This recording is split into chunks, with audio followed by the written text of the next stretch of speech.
Sais-tu quel animal à la belle barbiche et aux cornes incurvées comprend très bien le comportement humain? Aujourd'hui, on va parler de la chèvre domestique dans Bête de science.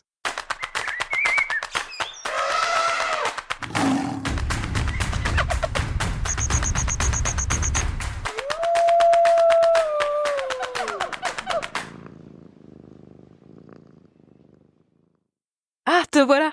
Je te propose de prendre un peu de hauteur et d'aller rendre visite à des copains, Samuel et Julie, qui vivent à plus de 400 mètres d'altitude dans un cadre enchanteur face à la chaîne des Pyrénées. Direction le Comminges, à 1 heure de route de Toulouse. Allez, c'est parti!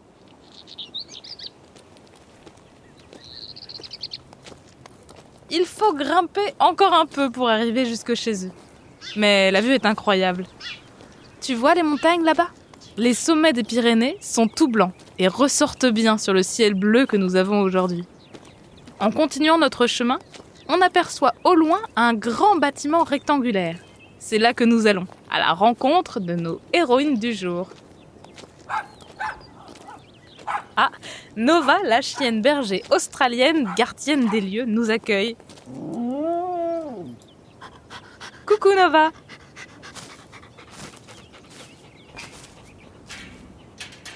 Dans l'enclos extérieur, 2 alpagas, Mocha et Brownie, nous regardent d'un drôle d'air sous leur épaisse frange de poils. Mais les vraies stars de la ferme de Cournaillac, ce sont elles. Des chèvres angora. On dirait des moutons avec leurs longs poils blancs ondulés. Mais non, ce sont bien des chèvres. Il faut dire que les moutons et les chèvres sont cousins et se ressemblent parfois beaucoup. Surtout chez les races domestiques que les humains ont transformées à leur guise. Chèvres et moutons font partie de la famille des bovidés, qui englobe aussi bien les bisons et les buffles que les bouquetins et les antilopes de toute taille. Moutons et chèvres appartiennent plus particulièrement au genre des ovins. Ce sont des ruminants, c'est-à-dire qu'ils mangent des végétaux qu'ils vont mâcher à plusieurs reprises au cours de la journée. Mais si les moutons broutent surtout ce qu'ils trouvent au sol, les chèvres, elles, préfèrent déguster des plantes de hauteurs variées et peuvent se contenter d'un régime pauvre en fibres. Ah, Olieg, le bouc, approche son museau pour une gratouille. Il a beau être imposant, il adore les câlins. Tu vois ces longues cornes torsadées qui partent vers l'arrière de sa tête et s'étendent sur les côtés? Chez les chèvres angora, mâles et femelles portent des cornes, mais celles des mâles sont plus massives. Celles des femelles forment des arcs de cercle qui partent du haut du front et s'incurvent derrière leur tête.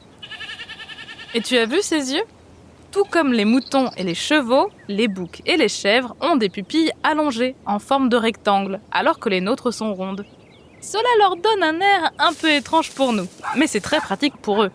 Ces yeux particuliers placés sur les côtés de leur tête leur procurent un champ de vision plus large, bien utile pour surveiller les alentours et l'arrivée de prédateurs.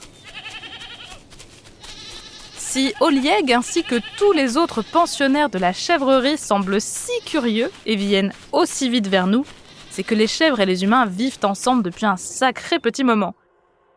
On estime que les humains les ont domestiqués au néolithique, il y a entre 10 000 et 12 000 ans, dans la zone du croissant fertile, qui englobe actuellement la Syrie, le Liban, l'Irak ou la Palestine. Les archéologues ont trouvé les premières traces de ce que l'on appelle la sédentarisation des humains il y a 14 000 ans. Avant cela, les humains étaient nomades et ne restaient jamais très longtemps au même endroit. Cela fait donc de la chèvre un des animaux qui vit depuis le plus longtemps à nos côtés, avec le mouton et la vache. La poule n'aurait par exemple été domestiquée qu'il y a 8 000 ans, et l'âne, 6 000 ans. On ne dirait pas comme ça, mais en comparaison, c'est très récent. Il existe encore des chèvres sauvages qui vivent en milieu naturel, comme en Crète et dans les montagnes de Turquie et du Caucase. On les reconnaît à leurs longues cornes qui ressemblent à celles de leurs cousins bouquetins, leur pelage brun et à une trace noire sur le poitrail qui leur dessine un large collier. Si nos chèvres domestiques ont conservé leur résistance et leur amour des espaces rocheux escarpés, certaines d'entre elles ne ressemblent plus du tout aux chèvres sauvages.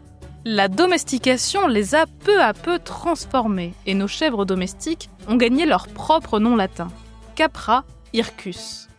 On dénombre plus de 300 races de chèvres domestiques à travers le monde, qui sont toutes différentes. Les chèvres anglo-nubiennes ont de longues oreilles pendantes, et les chèvres poitevines, hautes sur pattes, ont des poils longs et foncés, alors que les chèvres Saanen, originaires de Suisse, ont le poil ras et sont toutes blanches, comme la chèvre de Monsieur Seguin. Malgré leurs différences, tous ces animaux sont de la même espèce, tout comme un husky et un chihuahua appartiennent à la même espèce également, le chien. Toutes les races de chèvres ont été sélectionnées par les humains pour leur fournir de la laine, du lait ou de la viande, pour leur caractère plus docile ou pour leur aspect, comme la couleur de leur pelage ou leur taille. Certaines chèvres n'ont même plus de cornes à présent.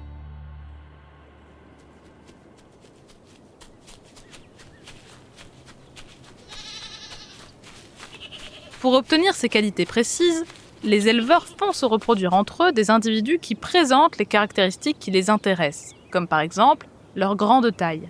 Ils auront alors des chevreaux qui seront hauts sur pattes, comme leur papa et leur maman. Comme tu peux le sentir en caressant le pelage fourni de ronces qui vient de nous rejoindre, c'est pour leur laine, que l'on appelle mohair, que les chèvres angora ont été sélectionnées. Elles sont tondues 2 fois par an. Ce n'est pas leur moment préféré de l'année, mais elles se laissent faire sans bouger pendant la tonte et ça ne leur fait pas mal. En moyenne, chaque chèvre produit 4 kg de laine brute par an.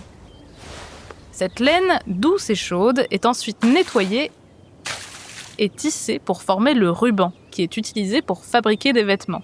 Pour obtenir une bonne paire de chaussettes, il faut 30 grammes de ruban. Et pour un gros plaid, il faut plutôt compter 1 à 2 kg de ruban.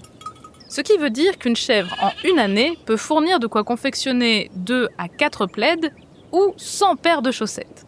Impossible donc de produire à la chaîne, comme les marques de vêtements actuelles qui proposent des centaines de nouveaux habits par jour. Et c'est tant mieux. Il vaut mieux fabriquer moins, mais de meilleure qualité. La planète apprécie. En ce moment, dans le Comminges, c'est la période des naissances. Quelle chance! En février et mars, les chevreaux arrivent. Regarde, toutes les futures mamans sont regroupées dans cet enclos pour être surveillées de près. Comme chez les chèvres sauvages, nos chèvres domestiques forment de petits groupes sociaux qui incluent des femelles et leurs chevreaux. Les boucs vivent de leur côté. Le lien qui se noue entre la maman chèvre et son bébé est très fort. Au moment de la naissance, la mère lèche beaucoup son nouveau-né. Elle apprend ainsi à reconnaître son odeur et lui s'imprègne de l'odeur de sa mère. C'est un moment très important qui leur permet de se retrouver dans le groupe par la suite. Très vite, au bout de quelques heures seulement, le chevreau peut se lever sur ses pattes et suivre sa maman. Ce phénomène qui lie la chèvre à son petit dans les premières heures après la naissance s'appelle l'empreinte. Les mères s'occupent de leur bébé jusqu'à la naissance du petit suivant, qui arrive souvent 1 an plus tard. Les chevreaux et leur maman communiquent beaucoup par la voix. Comme tu peux le constater, ils ont plein de choses à se dire. Les chèvres sont très sociales et en plus d'échanger des informations, elles transmettent également leurs émotions aux autres. La chercheuse Elodie Briefer s'y est beaucoup intéressée.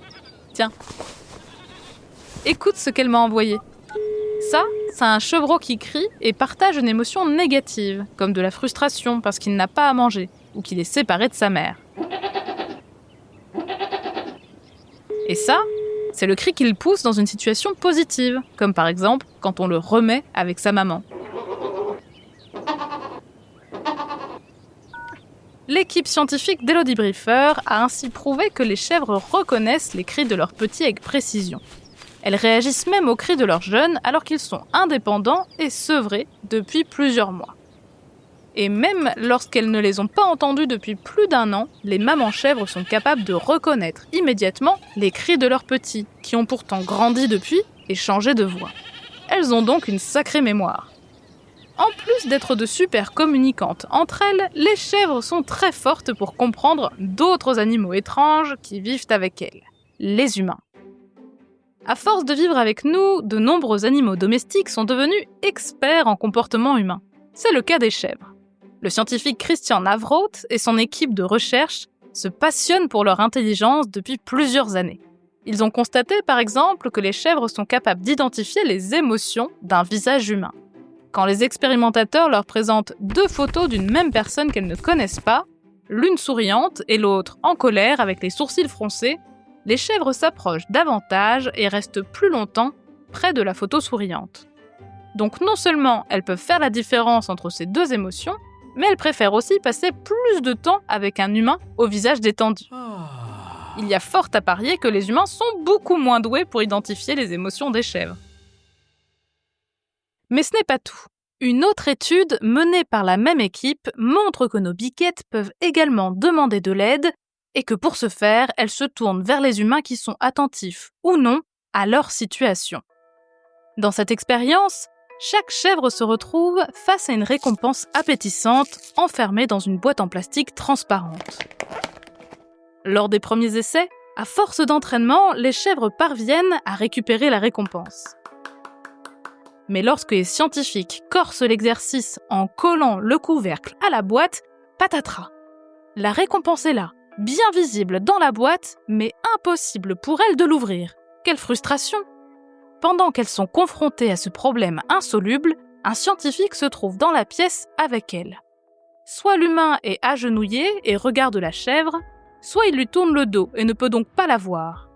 Résultat des courses, les chèvres regardent plus rapidement et plus longtemps les humains qui les regardent que ceux qui leur tournent le dos. Elles comprennent donc que les deux situations sont différentes et que l'humain attentif est susceptible de les aider ou de leur donner une récompense. Ce genre de comportement avait déjà été observé chez d'autres animaux domestiques, comme les chevaux ou les chiens, mais jamais chez des animaux comme les chèvres, qui sont plus souvent élevés comme animaux de rente que comme animaux de compagnie. Voilà de quoi repenser notre relation aux animaux d'élevage, sensibles et futés, qui nous connaissent bien mieux que nous ne les connaissons. Allez, on récapitule. La chèvre domestique est un animal qui partage le quotidien des humains depuis au moins 10 000 ans. Sélectionnés à partir de chèvres sauvages, reconnaissables à leur barbiche de poils et à leurs cornes incurvées, les chèvres sont des animaux de rente populaire, élevés pour leur lait, leur viande ou leur laine. Très sociales, les chèvres vivent en petits groupes composés de femelles et de leurs jeunes, pendant que les boucs sont à l'écart. Pour communiquer, elles passent beaucoup par les bêlements, qui leur permettent d'échanger des informations, mais aussi de transmettre leurs émotions. Dotées d'une excellente mémoire, les chèvres sont devenues expertes en comportement humain. Elles font la différence entre un visage souriant ou en colère, et comprennent quand un humain est attentif et susceptible de leur venir en aide. Alors, pas si bête la chèvre! Merci d'avoir suivi cet épisode de Bêtes de Science. Si ce podcast te plaît, tu peux t'abonner pour découvrir de nouveaux épisodes toutes les 2 semaines et en apprendre toujours plus sur la vie fascinante des animaux.